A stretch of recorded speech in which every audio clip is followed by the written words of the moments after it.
Hello and welcome to Attract and Stand Out, the Brand Building Virtual Summit. I am so excited that you guys are here with us.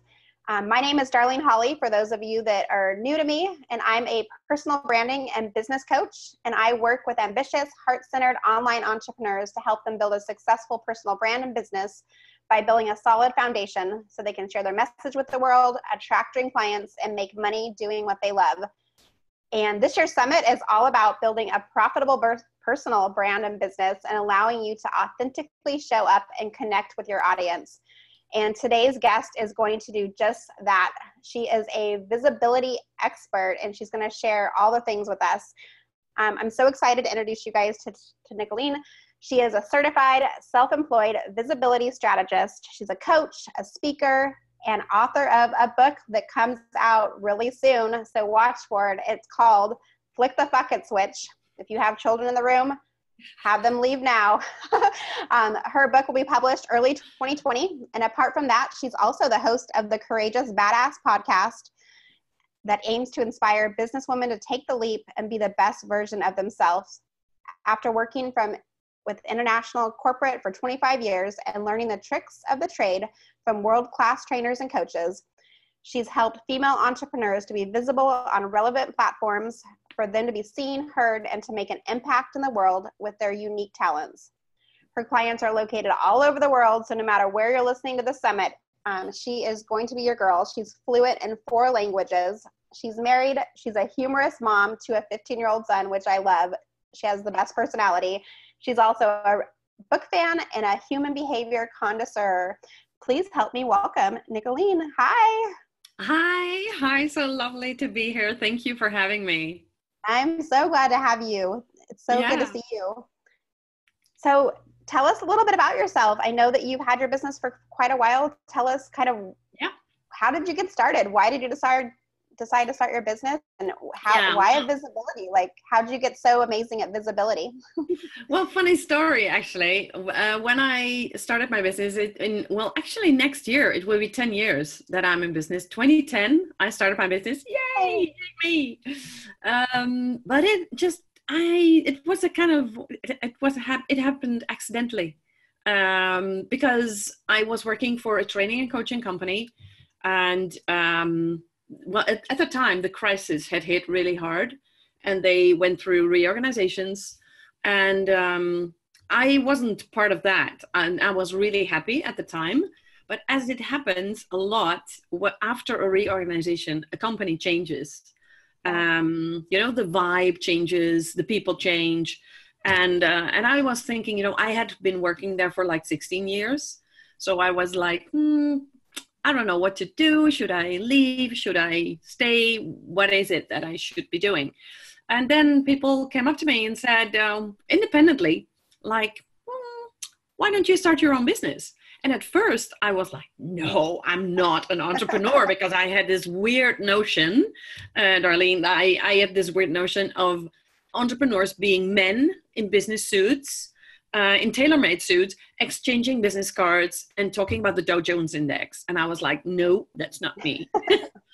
And I don't know how I got that idea in my head, but I thought, I'm not going to do that. And then the second person came up to me and she just said, well, why don't you start your own business? And they're like, that's a coincidence, because I heard that before. And then I had a third person coming up to me after a few days. And I was like, perhaps I should be thinking about it. And then I discussed the idea with my husband. And he said instantly, you should do it. You're going to be great. You're going to be amazing. And you've got nothing to lose. So go for it. And then I thought, okay, perhaps I'm going to do it. And then I did it. And then at first I did what I did for a very long time when I was working with a training and coaching company, which was all about pitching, sales proposals, presentations, requests for proposals. So it was all about, presenting yourself to the world, but then either in a presentation or on paper. So that's what I did when I started out with my business. But gradually the online world was growing and growing, and I was fascinated by it. And then I kind of grew into it, that I noticed that I could really make a difference with my background in and training and coaching and the sales proposal part, that, well, that kind of blended all into visibility. And Yeah. And I love what I do. I love it. That's amazing. Yeah, So you've pivoted then over the 10 years from what you've been absolutely. teaching to become a visibility expert. Absolutely. Yeah. Where was that like big aha moment for you, which made you feel like you were starting to understand how to be visible online and made that switch to teaching it to other people?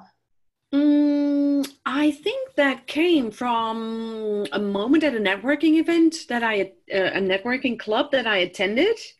And I had someone telling me, yeah, I know how you're doing because I see you online all the time. I see you share this stuff and na. And she was like, oh, you're really good at this online visibility thing. And I'm like, oh, am I? Yeah, because, I was just doing what came natural to me. Yeah. And then I thought, oh, perhaps I should be doing something with that. And I did already, because people came to me for advice, and then I said, oh, you're really good at this LinkedIn thing and on Facebook, and how can you help me? And then it kind of evolved over time into that. But I think that was a moment when, at that networking event, when that person said to me, oh, you're really good at this. And I was like, oh, really? Because I didn't really know. Yeah. And I love that sometimes we're too close to ourselves, right? Like we don't see what we don't see. We don't know what we don't Exactly. know. And all of a sudden, like our biggest lessons can come from somebody else who sees us from that outside perspective. And they're like, Absolutely. and when they just say those few little things to us, we're like, it's like the light bulb goes off and you're like, oh my gosh, I totally do that. Yeah. I can teach this. Like, Yeah. and and that's why it's so important that we have relationships and we're out networking, online, but also in our cities as well. And because we can learn so much from how other people perceive us. Yeah. I was recently at an event and somebody referred to me as like a growth expert, a business growth expert. And I was like, oh, I like that terminology. I'm like, I'm going to use that. Yeah, for sure. Yeah, but that's the thing. Like you said, sometimes we're so close to our own expertise and we get blind spots for Yeah. what it is that we're good at. And then at a certain point, you're like, yeah, well, this is just what I do. And no, this is your expertise. This is your talent. And that's the thing with the talent, it comes so natural to you that you don't even see that it's a special thing, and not anyone can just do this. So that's what I always tell my clients, whenever you think, well, anyone can do this, red flag, this is not something that anyone can just do. So be aware of that. It's a talent. Yeah, I think we so naturally are good at things that we don't know that, or we assume that everybody else is good at it too, because it comes easy to us. And in reality, like that's our strength. That's like our God-given purpose, or what the universe has provided to us. And we're like, we don't always recognize it in the beginning because we're too close. We're just too close to it. We have to take those couple of steps back and go, wow, like other people don't know how to do this. Yeah. I know how to do this. I can actually teach this and get paid for it, and get paid nicely for it too. Exactly. That's the thing. Yeah. It's interesting. Yeah. So I talk to a lot of people who are starting their business, and they're either in business, like they're starting their business from scratch, they're brand new, or even some that are experienced and have been showing up and kind of doing all the things, as we say in the online space, because it's very busy out there. Everybody's doing something different. Some things work for them, some things work for you. But I hear a lot that they're overwhelmed with how to show up and be visible, especially in the online space. Yeah. What do you do when you have somebody that comes to you and they don't know how to be visible, they don't know how to show up, and they're just completely overwhelmed by what they're seeing? Yeah, well, I think that is such a common thing because it's so crowded on the internet, isn't it? I mean, there are so many coaches, there are so many, I don't know, entrepreneurs online, sorry, sharing all kinds of stuff. And then you're like, yeah, but I'm just starting out. What is it that I have to share? And I don't have those amazing testimonials yet. And I don't have these wonderful client cases yet. So what it is that I always do when I start working with a person who is really overwhelmed, we really take like 10 steps back and we look at, okay, who is it that you want to serve? Who is your ideal client? And that's not necessarily a client avatar, like, you know, male or female, a certain age, located somewhere in particular. We really look at the problem that people can solve. So it's really the common denominator is the problem. And then you look at, okay, so where do people go to when they have that problem? What is it that they Google? What is it that they use as a platform? Do they go on LinkedIn? Do they go on Facebook? Do they use Instagram? Where are they when they want to be inspired or get an answer to a question that they may have referring to that problem? And then we look at, okay, so where are they? And then we focus on that platform and not anything else. For the first like month or 2 months, we're really going to rock one platform and say, okay, we're going to create great content that really serves your ideal client on that particular platform. And then we're going to build from there. So it's really all about focusing first, making the conscious choices of, okay, this is the person that I really want to be talking to, and start talking to them. And don't try to be everywhere. Don't try to serve everyone because you end up serving no one for starters. And if you want to be everywhere, you're going to be burned out within 2 weeks, 3 weeks, because you can be online like 24/7. You have to make a conscious choice. Okay, I'm not going to spend like more than an hour or an hour and a half, or I don't know, 2 hours max a day. Because first of all, you need to do what brings in the money. And you need to find clients. You need to build a client base. So so that's basically what I always do when people are very overwhelmed. Really take away all the other stuff that's bothering them. It's focusing, okay, who are you serving? Then let's talk to these people on the right platform. And perhaps there are other platforms. Perhaps after some time, you can serve people on LinkedIn as well, or on Pinterest, or I don't know where, on Snapchat or whatever. But start first on one platform and rock that one before you do anything else. I'm so glad you brought that up, because I do the same thing with my clients. I'm like, you could have 1 or 2 platforms to start, and you have to spend your time and your energy making that get really good at serving that platform and that community and showing up and getting known and building your contacts. And then when you're really, really good and like that's working like clockwork in the background, then you can pull that other piece and start spending time in another area. Like when I started on Facebook, and then I moved to Instagram, and I spend now more time in there, but it was only because I understood how to work my business on Facebook that I was able to take on a different task. And that doesn't mean that you can't show up in the other platforms. Like, we're all really good at repurposing, right? Like, you can share your content to all kinds of places. That doesn't mean you have to spend time there. That doesn't mean you have to like build relationships there. So I love that you share that tip. Like, start with one place and get really good there before you out branch and start connecting in those other areas as well. Yeah, absolutely. Absolutely. Because I remember being so overwhelmed, and sometimes, it still can be very overwhelming when you want to be omnipresent, because many business coaches tell you, you need to be omnipresent, and you need a team, and you need a social media manager and whatever. And I'm like, no, you don't have to be omnipresent.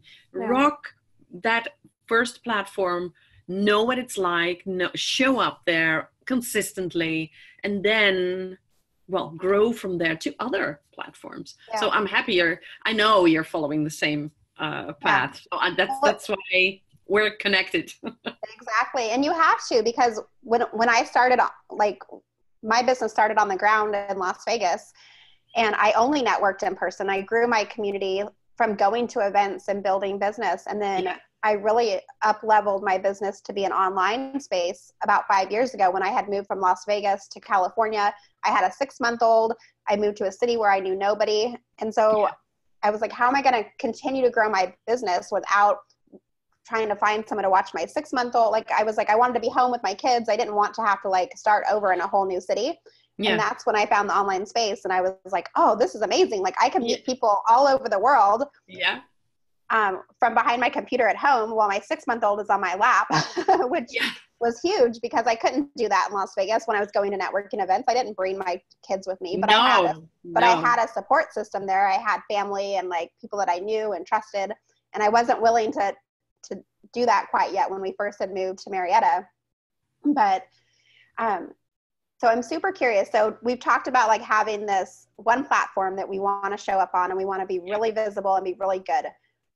What does that mean? Like, what are the best ways for us to be visible when it comes to the online spaces? Well, I would say meet your clients where they are.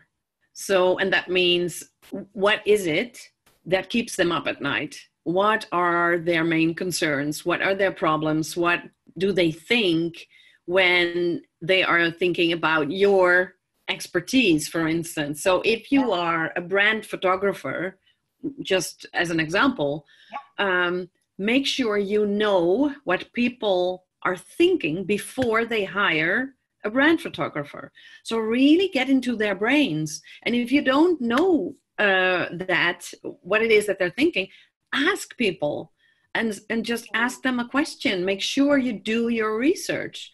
And I must admit, for a very long time, I didn't really do the research when I kind of grew into it, because I was like, it just evolved and I grew into it. But then I really started doing the research, and then I found out that, I know what people are thinking, and to use their words, that is really making an impact when you are showing up online. If I start talking only about myself, like if I would be a brand photographer and I would be only talking about my skills, my ability, and then no one likes what I do, because of course, they will look at my pictures and they're like, oh yeah, that's nice. But I want to talk to them about what it is that this is going on in their brain. Like, isn't that very expensive to hire a brand photographer?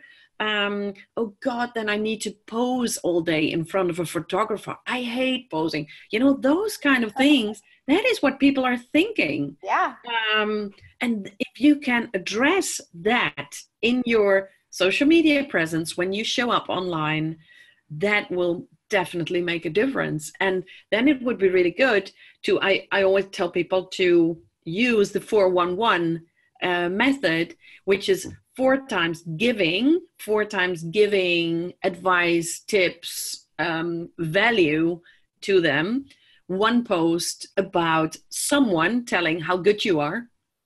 And then 1 post about you sharing about what it is that you do, why you do what you do, and why you love what you do, or perhaps a client case or anything, but something that you want to share about you. So, and that works really well. If you use that 411 formula, that works really well. I have never heard it put together in that kind of framework. So I love that. So 4 posts of value, 1 like client testimonial or case study, and then 1 you're off. And then the last one would be like pitching or selling your service or telling people that you have an offer. Yeah. Because I've seen so many people who are afraid to actually pitch themselves or share that they have an offer, that all they do is value, which is great. But they forget to tell people, like, you can buy from me. Like, I can help. I can be the one to solve all these problems for you, not just, sharing my content only. Like, I have an expertise. Like, this is what it is.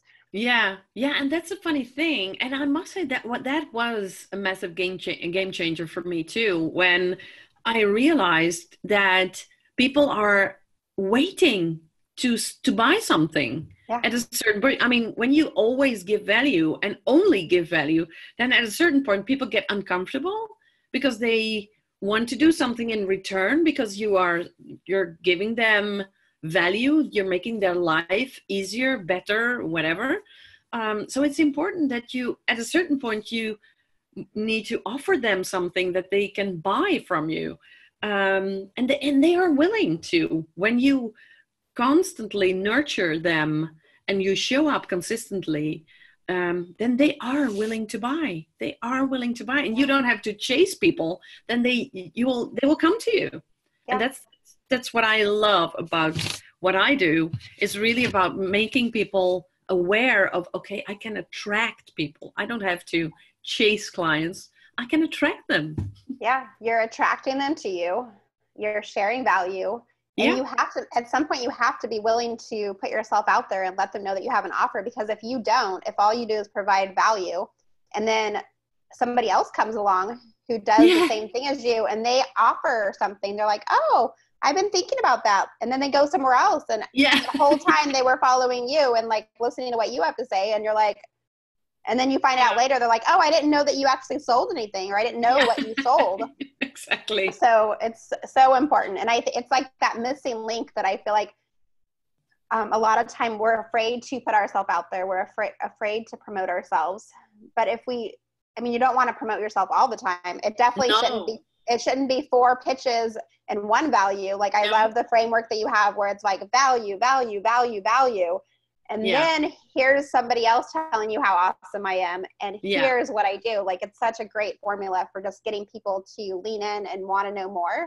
Exactly. And then when they are ready, they might not be ready at that first offer, but when you give them 4 more values and another testimonial, eventually, like, they're going to be like, oh, like, I'm ready now. Like, I've done the work. I'm to the point where I'm ready to buy from you. And I know that you offer me something. I know that you're selling something. Exactly. Yeah, exactly. Awesome. Yeah. So is there any other, like, I know obviously like you can show up in so many different ways. You can show up on video these days. You can show up in written form. You can write blog posts. You can do all these things. Yeah. So a lot of people I talk to don't love video. Like I'll be the first to admit I thrive in this environment, like having a conversation with somebody else online, like through like a video chat. But sometimes going like Facebook Live or recording a video where I'm talking just to myself, as I say, what are some of like your best tips for getting somebody off of that like edge so that they can start creating Facebook Lives or creating their first videos? Yeah. Well, it's funny because today I had an interview with a hypnotherapist who specializes in helping women with imposter syndrome. Ooh. And it's all about what, there's so much stuff going on in our brains, right? Oh, yeah. And that's the thing, when we fear to go live, this fear is so weird and it's so ancient. It's so deeply rooted in our brain. Because in the old days, you wanted to stay safe, and you could stay safe by being part of a group and not being singled out. Because if you would stand out of a group, then you could be singled out and you could be left on your own. And being on your own in the old days, I mean, that meant death, right? Because you could get caught by a wild animal, or you could get lost, or whatever. So in our brain, this is such a big imprint that fear is, okay, when I stand out, when I single myself out, I will die. And rationally, we know that is not true. But emotionally and subconsciously, we're not, no, I'm not going to do that. I'm not going to do that on video or on a Facebook Live. And then I think especially women, but I know a lot of men suffered from this as well, when they see themselves on video for the first time. And I was one of them, I must admit. I mean, I remember my first video, and I was really like a deer in the headlights. My eyes were like twice the size. And afterwards, I really thought, oh my God, do I really look like that when I talk? Do I really sound like that? Is that the sound of my voice? So there was so much going on. I was like, oh God, I'm never going to share that. And that's the thing. You need to get used to that, because yes, that is how you look when you talk. And yes, that is how you sound when you talk. So it has a lot of practice before you can accept that, okay, this is okay, this is fine. So what I always tell people, if we're going live, make an empty group on Facebook. Do that together with a business bestie and practice into that group. Go live into that group. Get the hang of it and get used to seeing yourself on screen, and make sure you have the idea of your talking to your audience. And what I tell people to do sometimes is to create a little sticky note with either a smiley or a little sentence saying, I love what you're saying, and stick it behind the camera so they have a feeling they are talking to their ideal audience. And by practicing in an empty group, it will really get the tension of going live. And if you really are afraid to go live all by yourself, do it together with someone. Yeah. Go live together. Make it a kind of like we're doing now, you know, have a chat, have a kind of interview-like setting. And that is so much more comfortable that when you're together, then you're all fine. So that's, for a first step, that is really, I would say, the best way to practice and to kind of get your toe in the water and think, okay, perhaps I can do this, because everyone can. And, you know, video, I mean, I think in 2 years' time, 80% of our content online will be video. Oh yeah. You can already tell the shift of how, video is so big right now. Like everybody's watching it. Like we're obsessed with our phones. We're obsessed with being online, and we're always watching videos and YouTube video. Like my 5-year-old is obsessed with YouTube video people because he's already watching videos at that young age. So I can only imagine what 2 years or 10 years from now, what that's going to look like, how it's going to transition from written form to video form. So if you're going to be successful online, you have to embrace it at some point.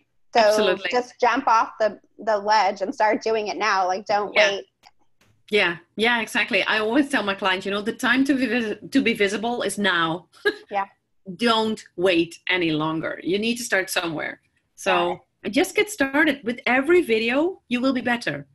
So just get on with it. Get over yourself and do it. And I love your tip to even like to start a fake Facebook group that's just you in it even, and practice doing it. Yeah. But then even in reality, like in the beginning, when you start going Facebook, when you're doing your Facebook lives, it's like, maybe it's only 1 or 2 people that are watching in the beginning. And then as you start doing it more consistently, like, cause the algorithm is not in your favor too. So if it's the first time you're doing it, you're going to get more people watching a replay than you are seeing it live in the beginning. But then the more that you show up and do it regularly, like it's going to start kicking that information out to more people too. Yeah. So true. I remember the first time I did my first Facebook live, I was super nervous. I was like, I had like amped myself up. Like I was like a ball of like wild energy. And I remember doing the video, and then I went back to look at it, and I was like, nobody even watched it. Like I was totally worried that I sounded ridiculous or stupid or whatever. And nobody even saw it. And I'm like, oh.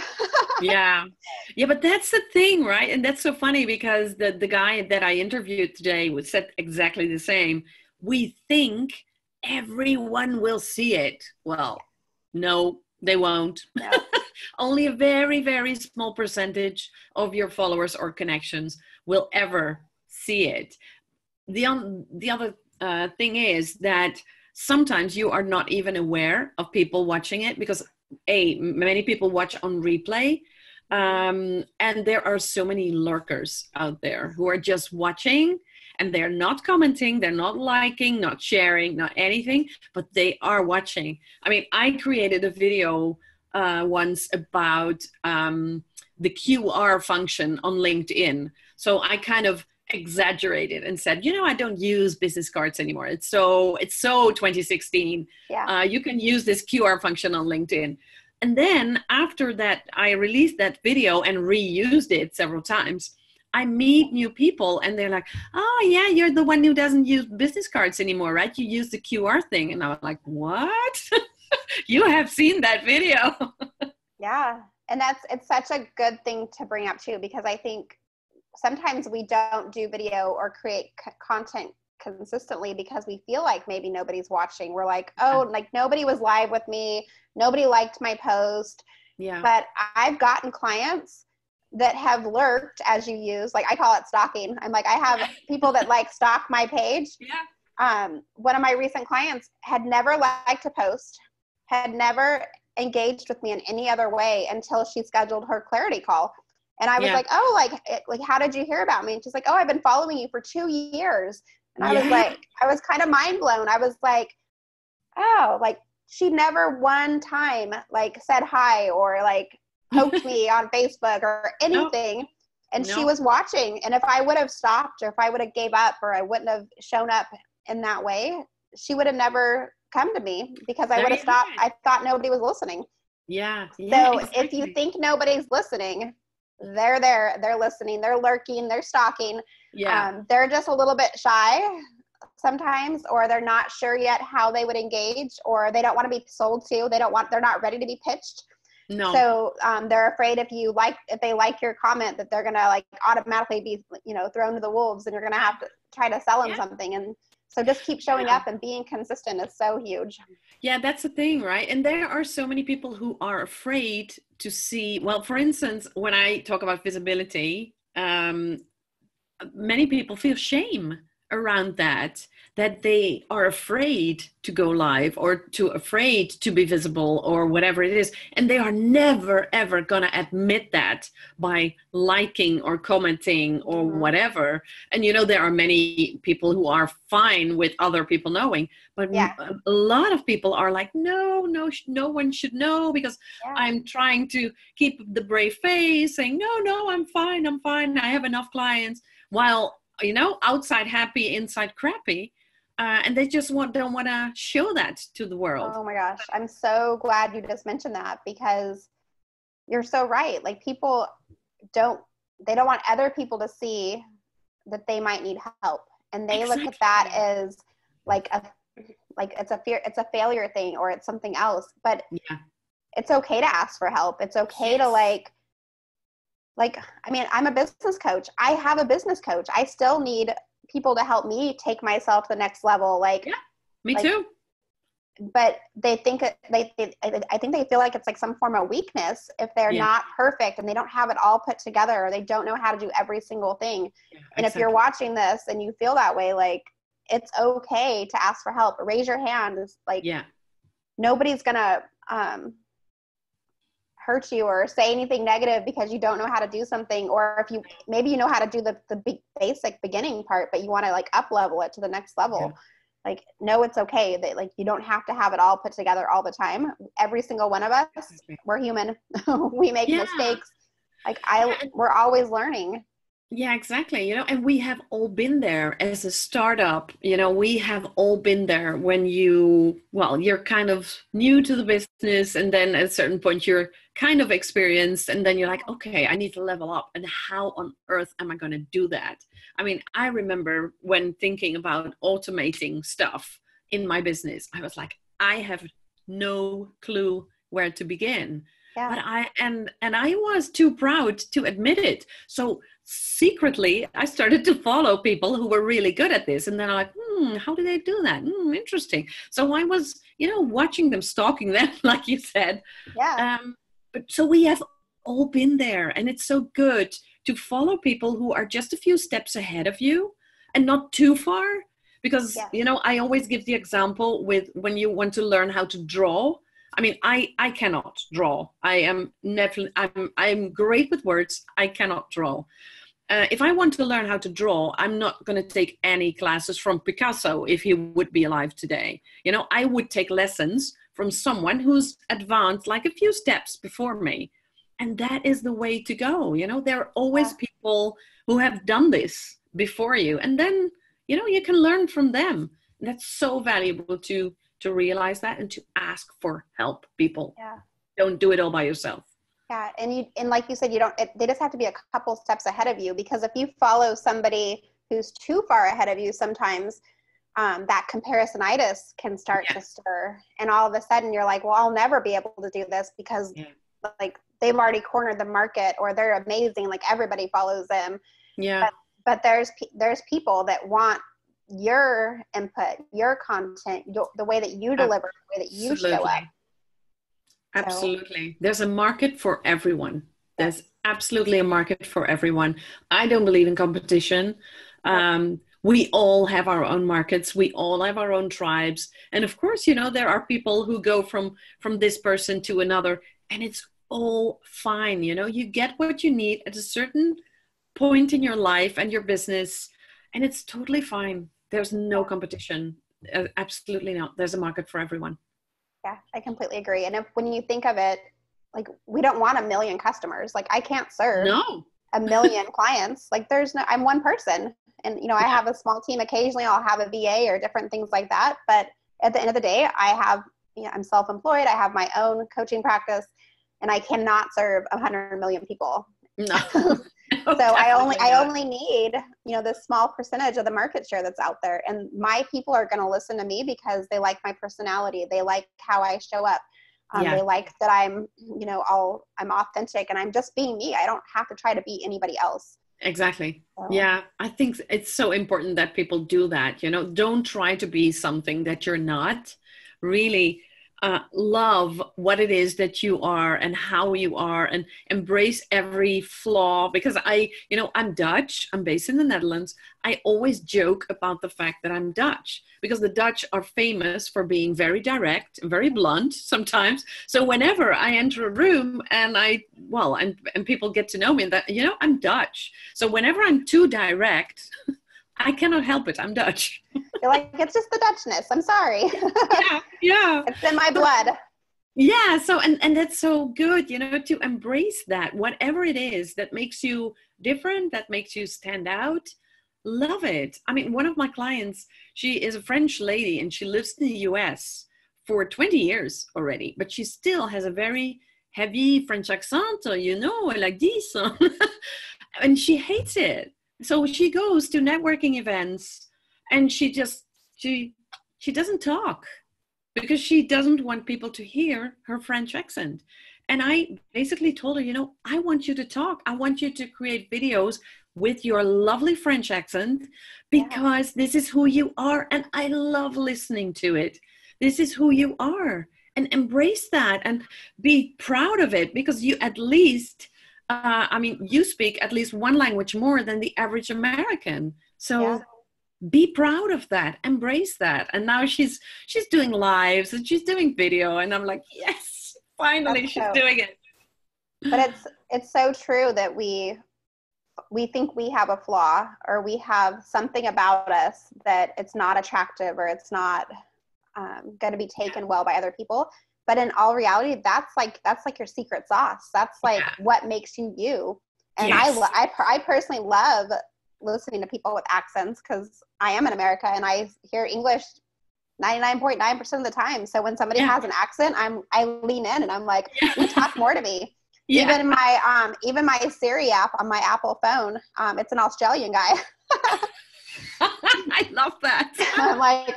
I'm like, I just think it's fun. I love accents. So if you have something unique about you, like, accent it, like, share it with the world. Don't hide it. Don't, I mean, not one of us is perfect. All of us have, you know, different features and different voices.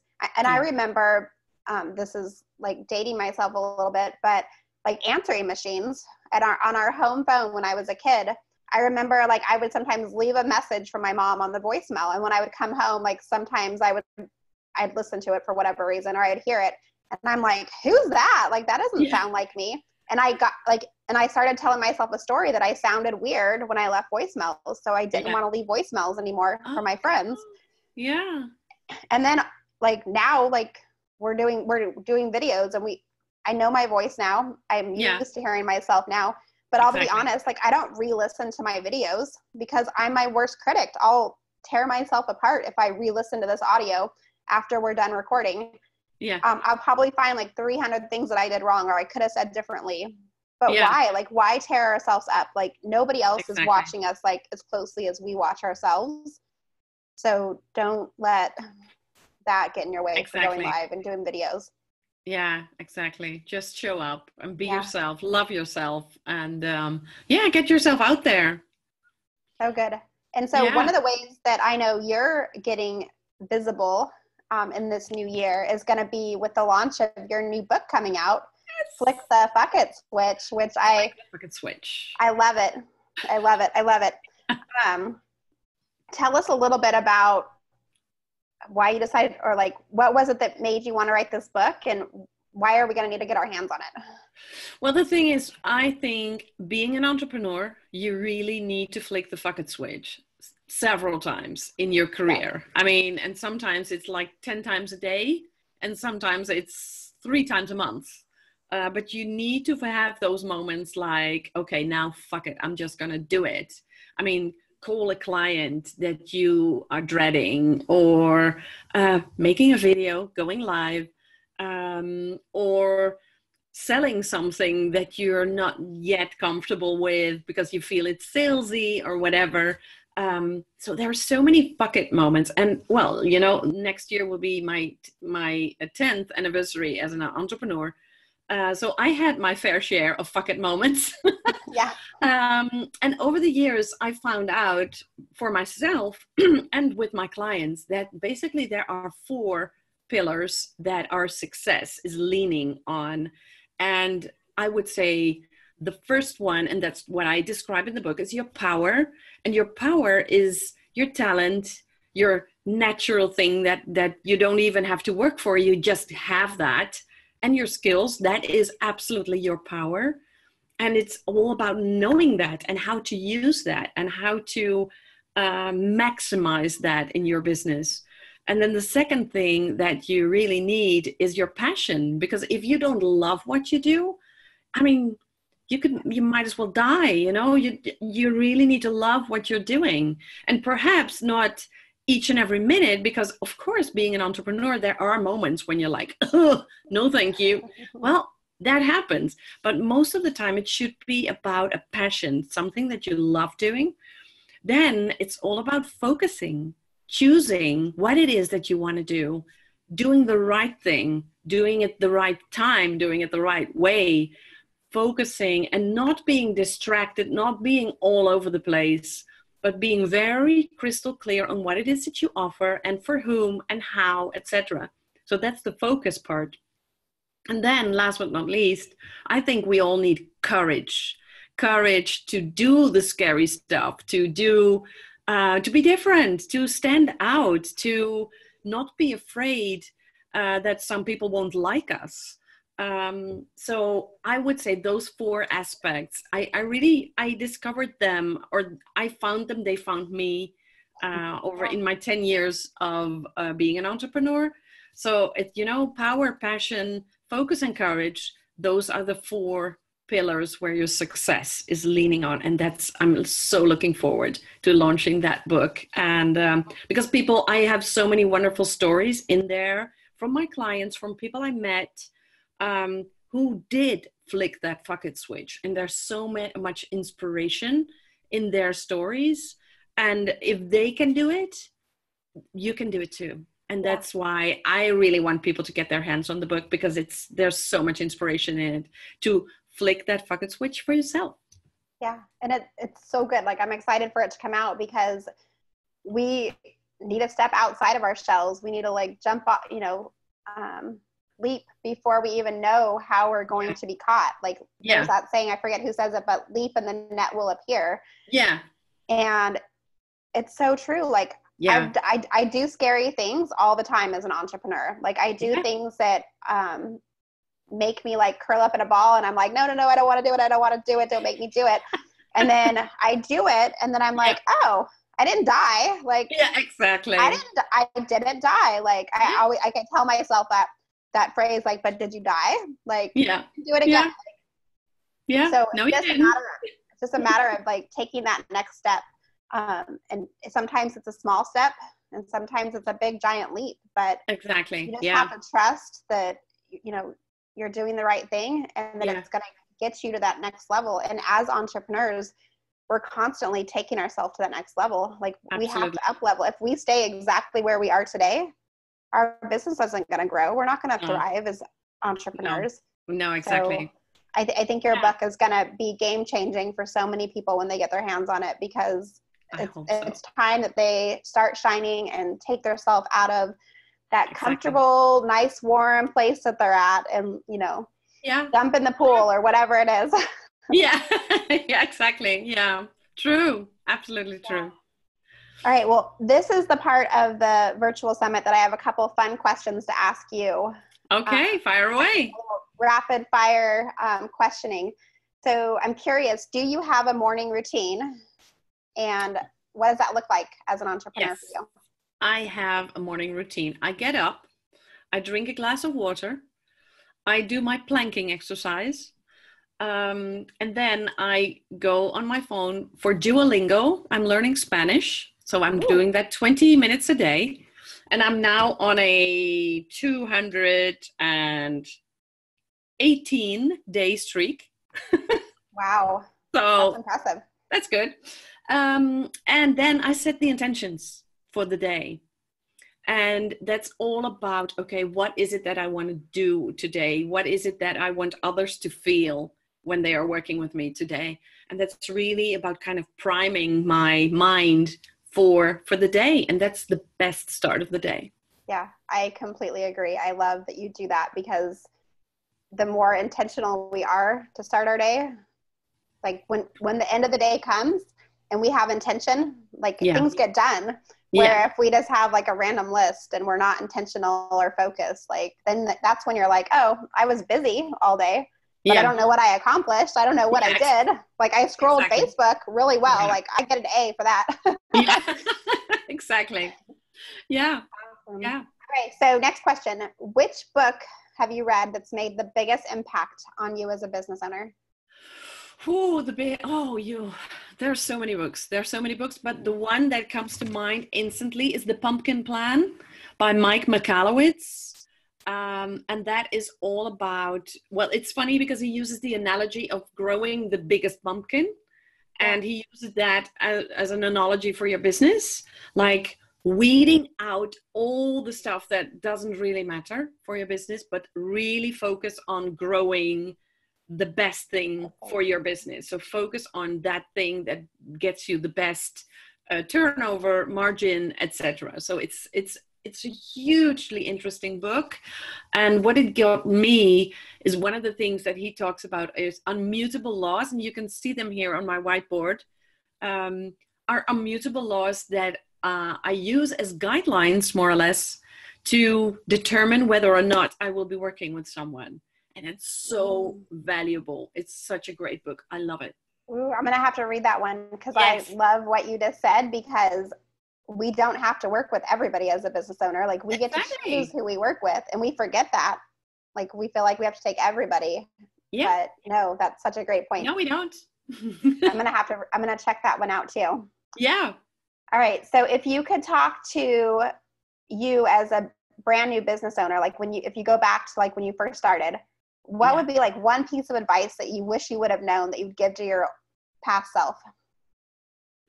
I would say hire a mentor really early on in your career as an entrepreneur.